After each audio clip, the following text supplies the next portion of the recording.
13절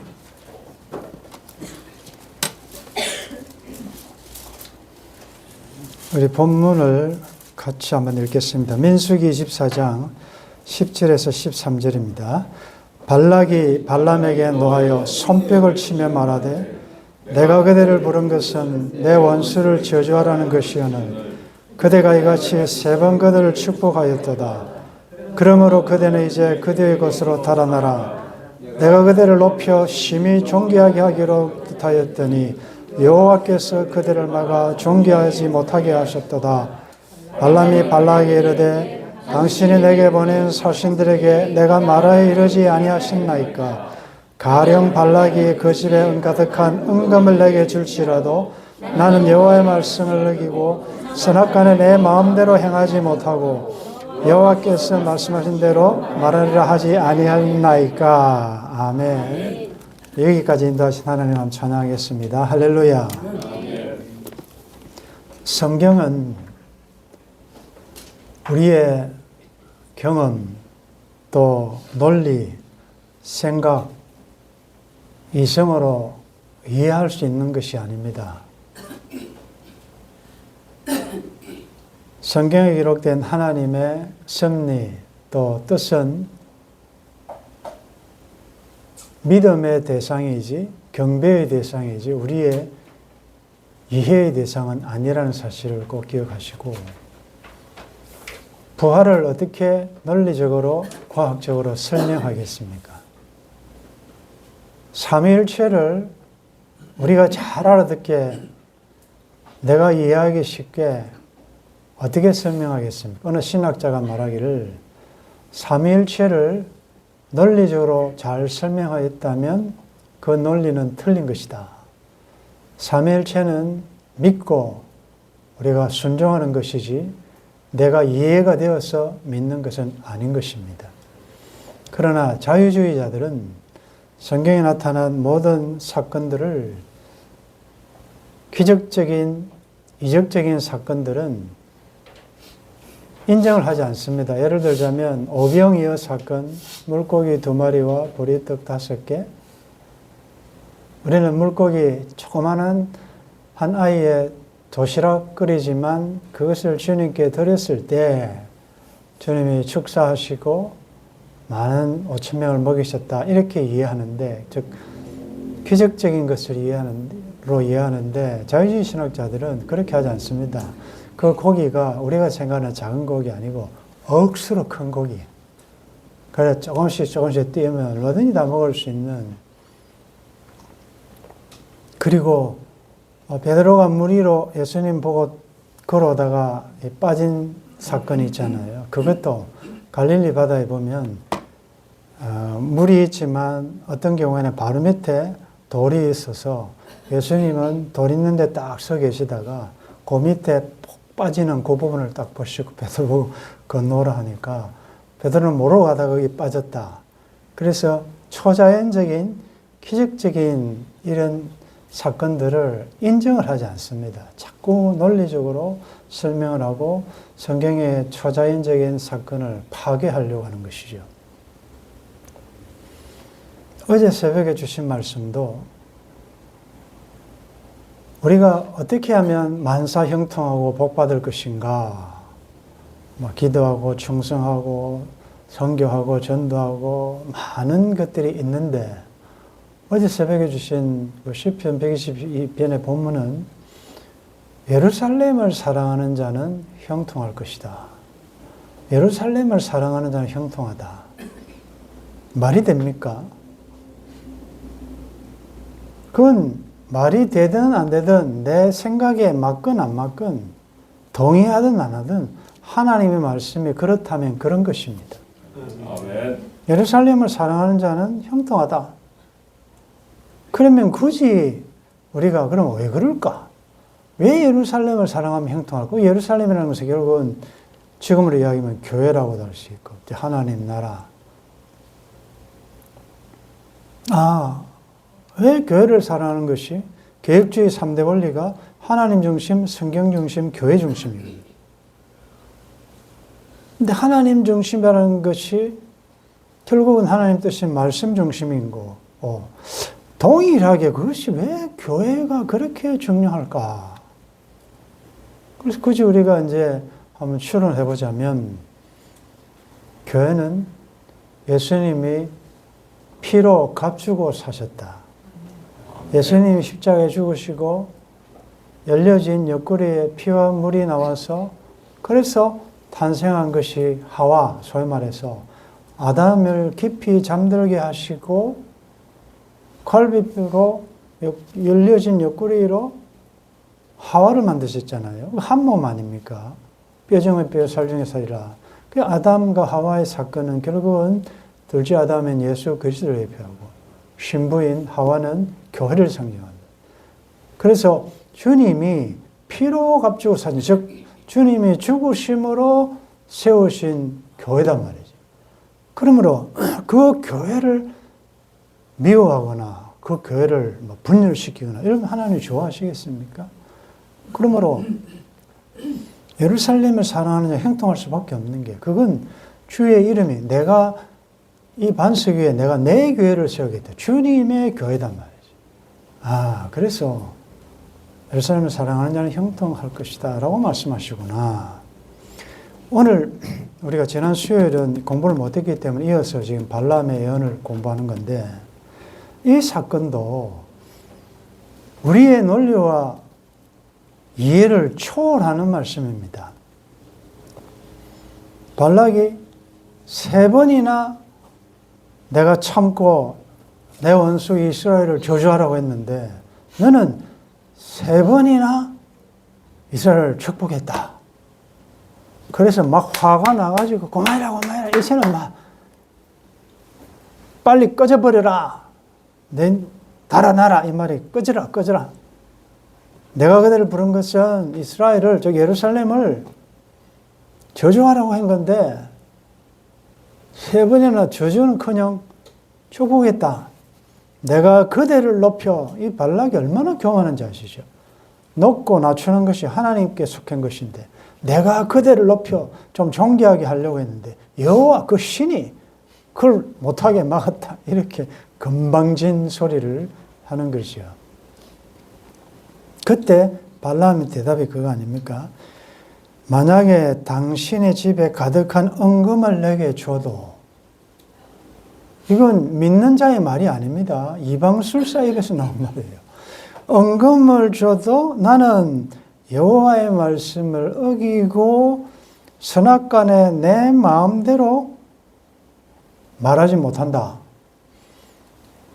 여호와께서 말씀하신 대로 말하리라 하지 아니하였나이까. 한번 따르겠습니다. 내 마음대로 말씀하신 대로 이제 적용하는 거죠. 나는 한 주간 내 마음대로 말했나? 아니면 말씀하신 대로 말했나? 이제 적용을 해야 되는 거죠. 그러면 발람은 그렇게 저주하고 싶어도 하나님이 그렇게 하지 못한, 즉 여호와께서 말씀하신 대로 했다니까, 여호와께서 무슨 말씀을 하셨습니까? 발람에게. 우리 공부한 것을 조금 요약을 해보면, 이제 23장 20절에 보면, 내가 축복할 것을 받았으니 그가 주신 복을 내가 돌이키지 않으리라. 너 축복만 해라. 그 다음에 21절에 야곱의 허물을 보지 아니하시며 이스라엘의 반역을 보지 아니하신다. 너 이스라엘 반역, 또 잘못한 것, 허물 보지 마라. 20절에 보면 야곱을 해야 할 점술이 없고 이스라엘 해야 할 복술도 없다. 하나님이 그들과 함께 하시기 때문에 온갖 방법으로 예루살렘, 즉 하나님의 백성들, 하나님의 교회를 해하려고 하지 마라. 이렇게 말씀하셨죠. 그리고 24장 5절에 보면 야곱이여 내 장막들이, 이스라엘이여 내 거처들이 어찌 그리 아름다운고. 너는 예루살렘을 아름답게 그렇게 하나님의 시선으로 보아야 된다. 쭉 설명하면서 결정적인 게 9절입니다. 24장 9절. 성경 펴신 분들은 자, 24장 9절을 한번 같이 읽겠습니다. 꿇어 앉고 누움이 수사자와 같고 암사자와 같으니 일으킬 자 누구이랴? 너를 축복하는 자마다 복을 받을 것이요 너를 저주하는 자마다 저주를 받을지로다. 아멘. 여기 너를 축복하는 자마다 복을 받을 것이요 너를 저주하는 자마다 저주를 받을지로다. 여러분들 이게 동의할 수가 있습니까? 어떻게 아멘 여러분들 아멘 할 100%내 마음으로 아멘이 됩니까? 자, 아까 말한 대로 형통하려면 여러 가지 성경에서 형통의 방법들을 설명했는데 그 중에 하나는 예루살렘을 사랑하면 형통한다라고 했고 지금 이 말은 너를 축복하는 자마다 복받고 저주하는 자마다 저주받는다. 자, 이 말씀의 핵심이 뭐죠? 축복과 저주는 사람의 무엇에 달려 있는 것이 아니고 하나님의 주권에 속한 것이다. 축복과 저주는 하나님의 주권에 속한 것이다. 그리고 그 복과 저주는 인간의 어떤 노력과 이런 데 달려 있는 게 아니고 하나님의 백성, 교회, 이스라엘을 어떻게 대하느냐에 따라서 복과 저주가 결정된다. 기분 좋은 일이죠. 왜냐하면 하나님이 복을 주시고 저주를 주실 때 뭘 보고 하는가 하면 나한테 잘하면 복 받고 나한테 잘못하면 저주받으니까. 알았지? 나한테 잘해야 된다. 여러분들 저한테 잘하셔야 됩니다. 복 받고 싶으면 잘하십시오. 저한테. 오늘도 또 죄송한데 여러분들이 연세가 들다 보면 이 하반신이 자꾸 차져요. 그런데 그 말을 잠깐 했더니 또 이제 뭐랍니까? 히터를 구해가지고 또 여러 가지로 오늘 낮에도 여러분들이 뭐 불이 자꾸 나가니까 또 그걸 어떻게 하면 될지 이런 수고를 많이 참 했는데 그러니까 하나님이 택한 이스라엘 야곱 예루살렘 교회 백성에게 어떻게 하느냐에 따라서 복과 저주가 결정되니까 이거 1차적으로 우리들에게는 굉장히 기분 좋은 아주 소식이에요. 여러분들이 이제 사람들 만날 때마다 이런 자긍심을 가져서 나한테 잘해야 될 텐데 잘하면 네 복 받는다. 알았지? 잘해라. 막 억수로 그 특권 아닙니까? 자, 그런데 나한테 잘하면 상대방이 복 받아요. 왜? 피로 값주고 사신 존귀한 백성이니까. 그럼 여러분들 내한테 잘함으로 그 사람이 복 받으면 그도 좋지만 내가 얼마나 기분이 좋겠습니까? 야, 나 때문에 그래도 저 사람이 복을 받네. 그 기쁨이 나한테 그대로 오는 것이죠. 왜? 하나님이 나를 보고 그 사람을 복 줬으니까. 자, 반대로요. 만약에 나 때문에 그 사람이 복을 받는다면 좋은데 그걸 그 사람이 잘 모르고 나 때문에 저주를 받는다면 이건 또 어떻게 우리가 해석을 하냐 말이죠. 혹 정말 독특한 개성을 가진 사람은 그 사람이 좀 망하기를 바라면서 그 사람이 막 나를 잘못해 할 때 네 한번 당해봐라. 꽃이다. 그러면서 그 사람이 막 불행이 닥치고 하나님의 저주를 받을 때 시원하네. 기분 좋네. 와 이리 좋노. 와 이리 좋노. 막 계속 깨가 쏟아지네. 이럴 사람은 특이한 사람이 있을지 몰라도 나 때문에 상대방이 저주를 받는 것을 좋아할 사람 별로 없단 말이지요. 그렇지 않습니까? 그런데 그렇게 안 받았으면 좋겠는데 하나님이 그렇게 정하셨어요. 성경에 있잖아요. 나를 저주하는 자는 성경에 보면 너를 저주하는 자마다 저주를 받는다. 저주는 누가 내리느냐고? 하나님이 내리신단 말이죠. 제가 서론에 말씀드렸지만 하나님의 말씀은, 하나님의 뜻은 내 논리와 이성과 경험을 초월한단 말이에요. 그러니까 하나님이 그렇게도 하시겠다 하면 우리는 무조건 아멘이단 말이죠. 24장로와 내 생물, 피조물들이 다 보좌인 하나님과 어린 양에게 엎드려 아멘 하더라. 우리가 아멘의 삶을 살아야 되거든요. 하나님의 말씀이 내가 이해가 되든 되지 않든 아멘 해야 될 줄로 믿습니다. 아멘. 다 아멘이에요. 하나님의 말씀은. 이래도 아멘, 그래도 아멘, 그리 아니하실지라도 아멘. 아멘. 왜? 하나님은 의로우시고 하나님은 완전하시고 실수가 없으신 분을 알기 때문에. 아멘. 그렇다면 나를 상대방이 이 말씀을 잘 모르고 저주를 함으로 그 저주가 하나님이 그 자에게 내리면, 왜? 하나님은 나를 어떻게 대하냐에 따라서 그 사람을 처리하니까. 그러면 어찌 해야 되느냐? 그 사람의 저주를 안 받게 하려면 어찌 해야 되느냐? 이게 이제 크리스천이죠. 우리가 말씀 앞에 올 때마다 깨우치셔야 되고 깨달아야 되고 우리 이제 원리를 배우는 것입니다. 천지는 없어져도 하나님 말씀은 1.1획도 변하지 않습니다. 아멘. 말씀에 생명 걸어야 되고 여러분들 생각이 틀리면 생각을 고치셔야 됩니다.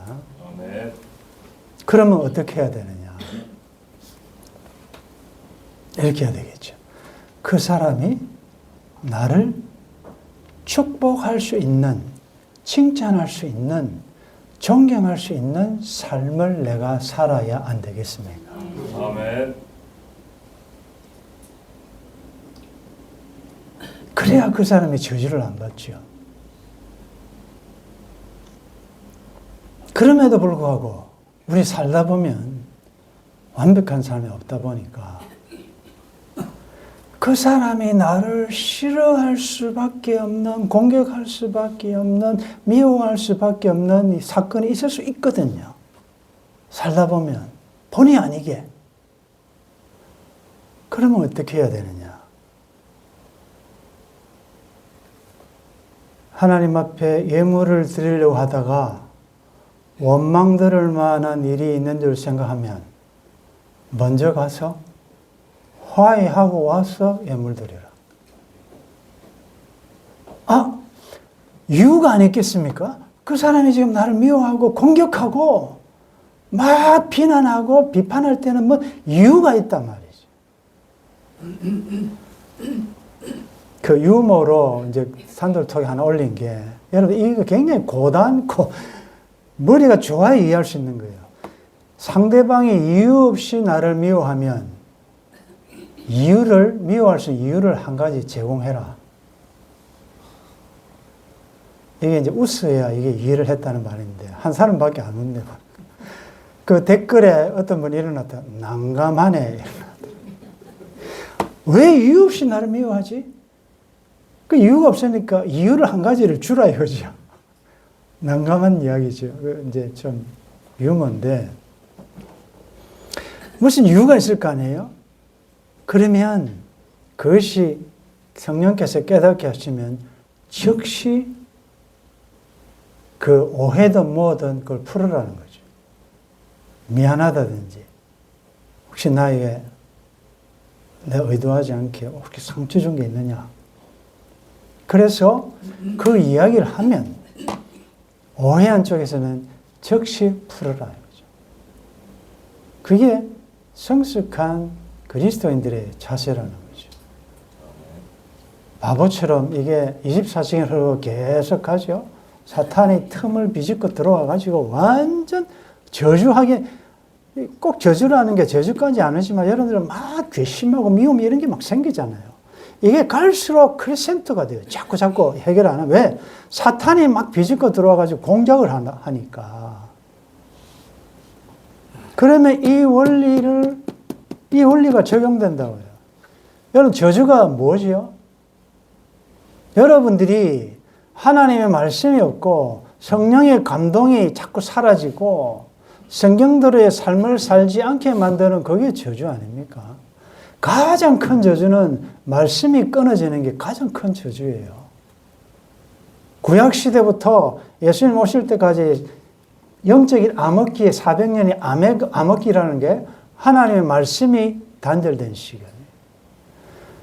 그래서 말씀이 들리는 곳에 있으라는 말이 아무리 힘들어도 밤모습이라도 말씀이 들리는 곳은 그곳은 천국이다. 왜냐하면 하나님과 커뮤니케이션이 되기 때문에. 그러나 아무리 궁궐에 살아도 말씀이 차단되고 말씀이 들리지 않는 곳은 그것은 잘못된 곳이다.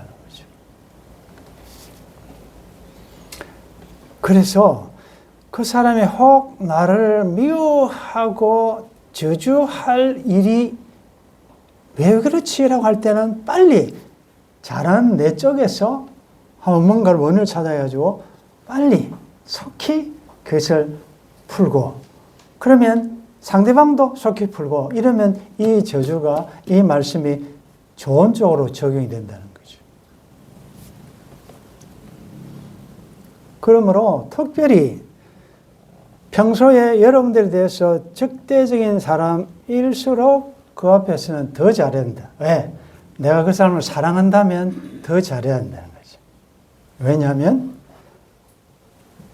세상적인 원리로 하다 보면 아무래도 좀 마음에 부담이 가고 멀리하고 싶고 이런 사람한테는 자꾸 사랑이 안 가고 좋아하는 사람끼리만 자꾸 보고 싶고 막 이런 게 우리 심정 아닙니까?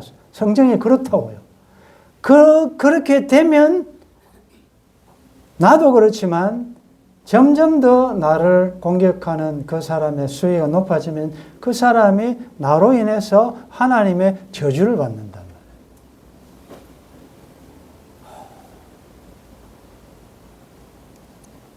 그 상대방이 나한테 그렇게 할 때 이제 우리가 조심해야 돼요. 그 다음에 그 사람으로 인해서 내가 그 사람을 미워하고 저주하고 싶을 때는 어찌하면 되겠냐. 이런 일도 있잖아요. 그 사람이 나를 저주할 때야 내가 또 이 말씀대로 해보면 되는데 내가 또 상대방에 대해서 그런 막 저주하고 싶은 마음이 생길 때가 있다고요. 자, 누가복음 6장을 한번 보겠습니다.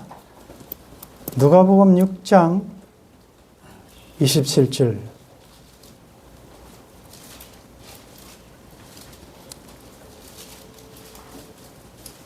누가복음 6장 27절에서 36절까지 자, 남전도회가 한 절, 여전도회가 한 절 이런 식으로 예수님의 가르치심입니다. 27절 남전도회부터 같이 읽겠습니다. 시작. 그러나 너희 늦는 자에게 내가 이르노니 너희 원수를 사랑하며 너희를 미워하는 자를 선대하며 너희를 저주하는 자를 위하여 축복하며 너희를 모욕하는 자를 위하여 기도하라. 너희 입뺨을 치는 자에게 젖뺨도 돌려대며 내 겉옷을 빼앗는 자에게 속옷도 거절하지 말라. 내게 구하는 자에게 주며 내 것을 가져가는 자에게 다시 달라 하지 말며 남에게 대접을 받고자 하는 대로 너희도 남을 대접하라. 너희가 만일 너희를 사랑하는 자만을 사랑하면 칭찬받을 것이 무엇이냐? 죄인들도 사랑하는 자는 사랑하느니라. 너희가 만일 선대하는 자만을 선대하면 칭찬받을 것이 무엇이냐? 죄인들도 이렇게 하느니라. 너희가 받기를 바라고 사람들에게 구워주면 칭찬받을 것이 무엇이냐? 죄인들도 그만큼 받고자 하여 죄인에게 구워주느니라. 오직 너희는 원수를 사랑하고 선대하며 아무것도 바르지 말고 구워주라. 그래야면 너희 상이 클 것이요 또 지극히 높으신 이 아들이 되리니 그는 은혜를 모르는 자와 악한 자에게도 인자하시니라. 같이 읽겠습니다. 너희 아버지의 자비로우심 같이 너희도 자비로운 자가 되라. 아멘. 생각대로 믿지 말고 말씀대로 믿으시기를 바랍니다. 저주하는 자, 너 같이 하지 말고 선대하고 축복해라. 또 막 미워하는 사람이 생기느냐? 원수를 사랑해라. 여러분들, 자기가 좋아하는 사람한테 잘해주는 거, 그건 악인들도 한다. 여러분들, 우리가 죄인 수준에서 머물러야 되겠습니까? 왕 같은 제사장이고 왕 노릇하고 하나님 나라고 제사장들인데, 성탄의 정신이 뭡니까? 원수를 사랑하는, 죄악 때 원수 되었을 때 그 원수를 사랑하기 위해서 죄 없으신 하나님이 인간대에 오신 사건이 성탄 아닙니까? 참 특이한 것은 지난주랑 똑같은 말씀이에요. 이런 성탄을 보고 듣고 입으로 고백하면서 내 삶은 그렇게 안 되더라는 거지요. 안 좋은 사람은 계속 한 1년이 지나도 안 좋고 마음이 안 열리고, 좋아하는 사람은 밥 보고 돈 보고 자꾸만 보고 싶고, 또 어떤 사람은 맞게 보면 돌아가고, 그 사람 만나면 목욕탕에 옷 벗었다가 그 사람이 있으면 도로 옷 입고 나오고. 미국에서 맞게 보다가 어떤 사람 만나면 다 도로 돌아가지고 나오고. 예, 우리가 좀 그런 연약함이 있습니다. 그런데 다시요, 이 말씀을 잘 적용해서 동일하죠. 내가 주어가 될 때 그렇지만 그 사람 입장에서 볼 때는 내가 그 사람을 축복해야 내가 복받는다고요. 아멘. 그러면 우리는 자꾸 평안할지어다, 형통할지어다, 복이 있을지어다. 나를 저주하는 자일수록 그렇게 하셔야 돼. 그러면 그 복이 나에게 온다. 나에게 오고, 저주받을 뻔했던 그 사람도 나의 이 뜨거운 사랑의 마음으로 녹아 하나님으로부터 내릴 저주가 바뀔 수 있다는 거죠. 그래서 하나님 우리를 복의 통로로 사용하시기로 했습니다. 그게 제사장입니다. 말씀대로 이번 한 주간도 여러분들은 복의 도구입니다. 여러분들 어떻게 하느냐에 따라서 하나님께서 보시고 복을 저주를 내리시는데, 그러므로 여러분들에게 조금 잘못하려고 한다는 생각이 있을수록 그분에게는 여러분들이 더 잘하셔야 돼. 그래서 칭찬하고 존경하고 박수칠 삶을 보여줘야 돼. 왜? 그 사람을 살리는 것이다. 우리가 이런 하나님의 독특한, 정말 하나님의 특별한 사랑을 받은 자이다 생각하시고 한 주간도 감사함으로 여러분의 삶이 경배의 삶이기를 바라고, 하나님께 영광 돌리는 복된 축복의 도구로 되기를 주의 이름으로 축원합니다.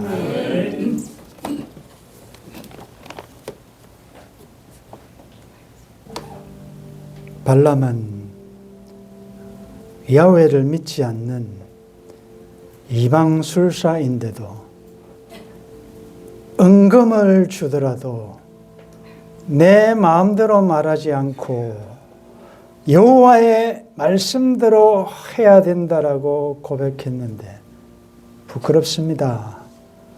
우리는 하나님의 제사장들이고 주님이 죽으심으로 구속하신 왕 같은 제사장들인데 너무 때때로 여호와의 말씀대로 여호와께서 공급하신 말이 아닌 내 기분대로 말할 때가 많았습니다. 내가 잘했다면 상대방들도 다 복받을 수 있는데 내가 그렇지 않으므로 그들이 어려운 지경에 있다는 사실을 절감하면서 내가 하나님 앞에 얼마나 존귀한 자인지, 너는 복이 될지어다, 너는 복이라. 주님을 모신 우리는 복인 줄 믿습니다. 이 복을 나누는 축복의 통로들이 되게 도와주옵소서. 악인들로 하는 너무나도 상식적인 삶을 살았습니다. 선대하는 자들에게 잘해주고 싶고 별로 보기 싫은 사람은 멀리하고 싶었던 악인들도 죄인들도 그렇게 하는데 보혈을 지나 아버지 품에 흰옷을 입고 금관을 쓴 자들이 그럴 수는 없지 않습니까? 말씀 주셨으니 지금부터라도 살아온 날보다 살아날 날들이 짧은 이 시절에 가정에서부터 이 말씀대로 이 원리를 잘 적용할 수 있도록 성령님 인도하여 주시고 도와주옵소서. 힘으로 너로 되지 않지만 성령께서 도우시면 가능할 줄 믿습니다. 입술을 지켜주시고 학자의 혀를 주시고 말로 어떻게 도와줄 줄 알게 하시고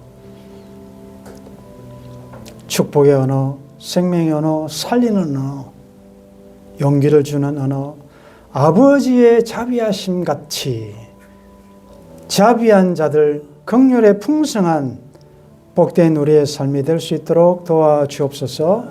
주 예수님의 이름으로 기도드리옵나이다. 아멘.